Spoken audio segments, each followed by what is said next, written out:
Hi everyone, welcome to the Talis Aspire Product Update, the June webinar. Today I'm joined by our head of product, Scott Gibbons. Before we get started, some housekeeping rules. If you have any audio-visual setting issues, please leave the call and join back. The usual things, connect with each other in the chat.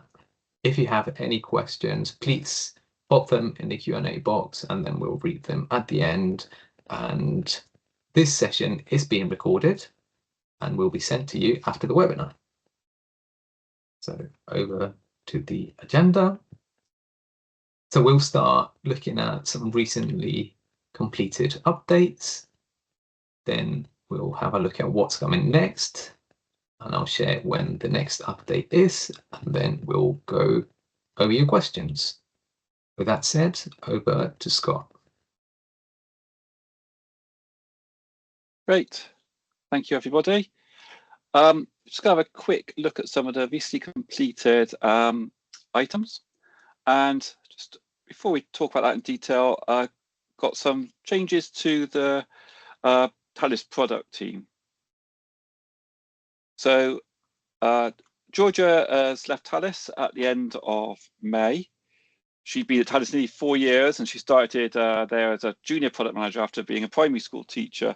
So she's moved on to a great new role, and as a sort of, progressing her product career. So we wish her all the best for that. Some of you may remember Lisa for a couple of years ago. Lisa will be rejoining us at the start of July.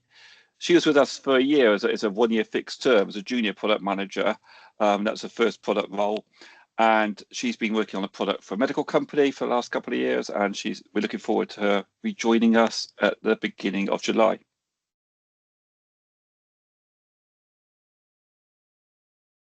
So let's have a look at some of the recent improvements. We noticed a number of people were having problems with LTI with rollover. And there was a number of sort of issues. There was a problem when lists were rolled over and then that lists were deleted.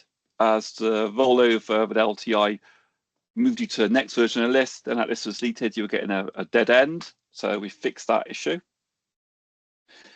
We've done a fix so people were rolling over to draft. And draft lists aren't accessible. They're not published, they're not accessible via LTI. So you're having a rollover to an inaccessible list. So we fixed that so that's not, you're not being directed to something that you can't access. And we've also ensured rolled over lists are identified correctly by LTI. After 2 years, they weren't being correctly identified, so we've done a fix. And all those fixes have been rolled out within the last month. So any rollovers now happening should work absolutely fine, and any problems just go to support as normal and they will try to resolve those for you.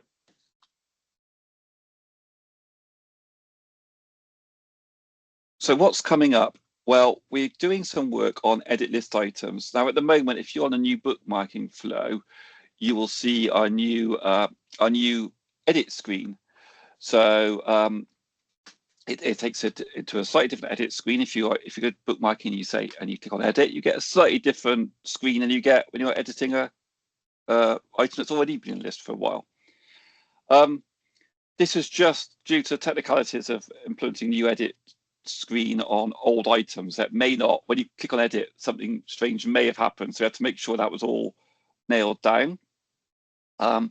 So we're in the final stages of making those changes. We've just gone through a process where we, all the developers and myself, go through all the screens and check that everything's working like it should be. A few bugs were picked up that they're working on now, and that will be passed over to our customer support team in the next week or two for them to do a quick run through before we release that to you. Just to show you what that looks like now, what it will look like. So at the moment, you get this screen, which is when you go into edit an existing item, this sort of table that pops up where you scroll down the screen and click publish after you've made the various changes, added new fields, etc. And we'll just be moving to a new screen that any of you use the new bookmarking flow will be familiar with. Oops. Which looks like this, which is where you've got the the nicer layout, you can add fields from the right-hand side. It handles part of and is part of in a more friendly way as well. Should all be happening around the end of June. We will get a firm date to you soon, but I don't think it will make any great difference to those of you that use a new bookmarking flow. It's just a natural progression. What else are we working on? Well, we're working on accessibility. I don't have anything to show for this, but I'm just going to walk you through. As we're working on other tasks, and add resource, which I talked about last time, is one of the things that the team's working on, and the edit screens I'm working on. They find where you sometimes get a bit of a roadblock. So you've got lots of items that one has to come after the other. So we've got a lot of accessibility tickets, about a dozen, I believe, and we're just pulling those into pieces of work when someone's blocked. We're waiting for someone else to produce a piece of work. So those of you that have people using these accessibility features will notice gradual improvements, such as things like all the tabs working correctly, things like the title of the page being reported correctly, some highlighting, those sorts of things. Those will just be rolling through over the next few months. It shouldn't affect anything. People that aren't using accessibility shouldn't notice any difference, but those using accessibility should notice an improved experience. And this just moves us closer to making sure we're achieving 2.2.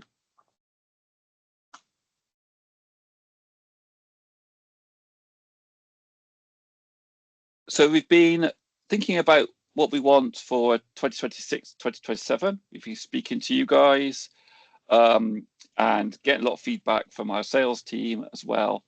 So we've got a bit of a laser focus for the next 12 months or so. And what we're trying to do is focus on those things that you told us are important. So add resource, piece of work we're working on now. This will allow you to be able to search other databases, such as OER, which we know has been important. And that's currently in development, a couple of months away from being available. And as soon as we've got a better timeline on that, we'll let you know. The second big thing is the reporting analytics improvements that we've been trailing. We did a discovery, which we talked about last time, and we've effectively got 3 pieces of work for that. One is improved reporting, with the intention to build automated reporting functionality. A lot of people were running the same report once a week or once a fortnight, which maybe would be list all the books that are in lists that aren't in my library catalog, for example. So you could run a list maybe to buy, for example. So that sort of reporting you'd be able to set up to run that every week, and ping you a note in your inbox that's available for you to read. The other thing is improved list analytics, both the accuracy of those to make sure what you're seeing is what you think you should be seeing, and to make sure it's clear what's being reported, and also to improve the interface. We may do the accuracy first with some minor tweaks to the interface, because that's much easier than rewriting the interface. So I think we may do it in 2 phases. First phase, make sure everything you're getting is accurate, and then we will probably improve the interface as a second phase for that, coming quite quickly after each other, but I know the interface is a bigger job. And the other piece of work is analytics dashboards that we've been asked for. A lot of people have said they'd love a dashboard with different analytics showing not just the materials that are in the list, but also the usage of those materials, the usage of all the items there. Much like many of you created yourselves, if you use advanced MIS, we'll have some dashboards that you can you'll be able to see in a new feature. And we're just speaking to the team in Cortex. Those of you that are familiar with Cortex will know they're very good at their analytics dashboards for their usage of ebooks, and we're going to be getting some Talis dashboards for you as well. In the future, those of you that use Cortex and Talis will be able to see things in a combined view, but at the moment, those are going to be a separate thing for Talis users. The other item we're going to be looking at is the importing lists, or creating lists from syllabuses or Word documents, PDFs, etc.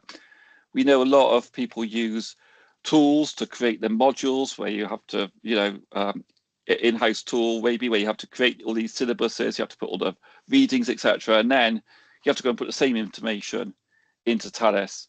So this would be effectively you've got that elsewhere, or maybe your new users Talis altogether, and you've got lots of syllabus with all these items in, and upload them and automatically create a list from those items.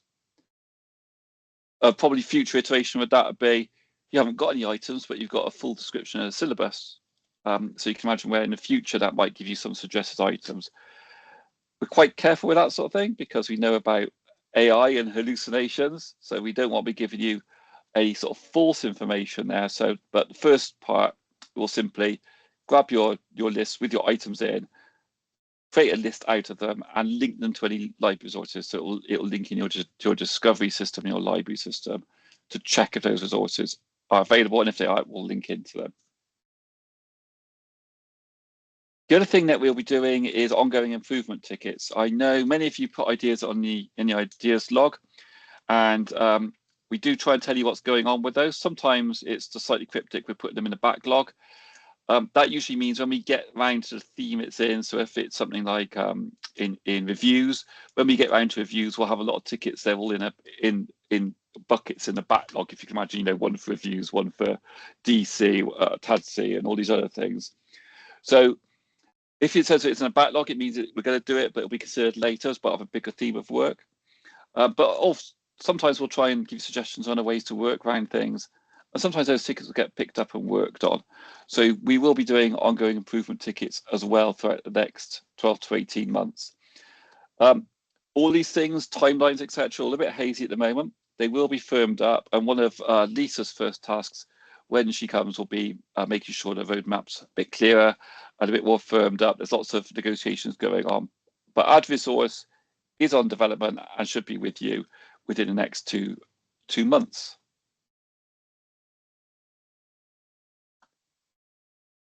And with that, I'm going to hand you back to Juan for details on next update. Perfect. Thank you, Scott. So our next update. Our next update will be on the 10th of September at the usual time. I'm just going to put the link in the chat. As we know, a lot of you will be on holiday, so we're gonna wait until September when you're back to school so we can have the next webinar update. With that said, over to your questions. Maybe not much today. We know it's been a bit of a short update, but I think we gave you most of the information in the last webinar, things that were happening, like the AdResource, which is just work that's ongoing in the background. So I think we can give it a minute or so, wait for any questions. I believe, yes, I got a question come through. When we roll over our list, will the tags roll over as well? I believe they should do. That's a very good question. And I will double check the answer for it. I believe they should do.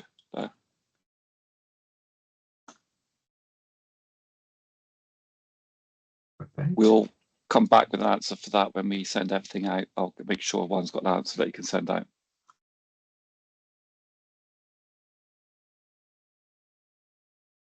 Scott, another question about rollover. Will uploaded files roll over? From Engage.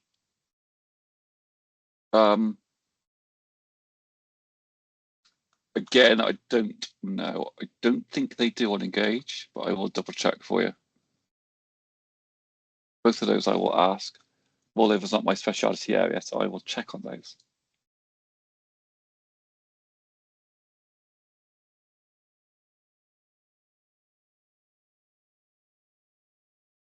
Okay, we'll give it a moment for any last questions.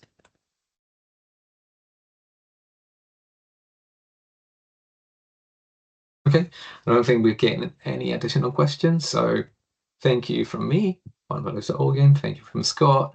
I hope you all have a nice summer break, and we'll see you in a couple of months.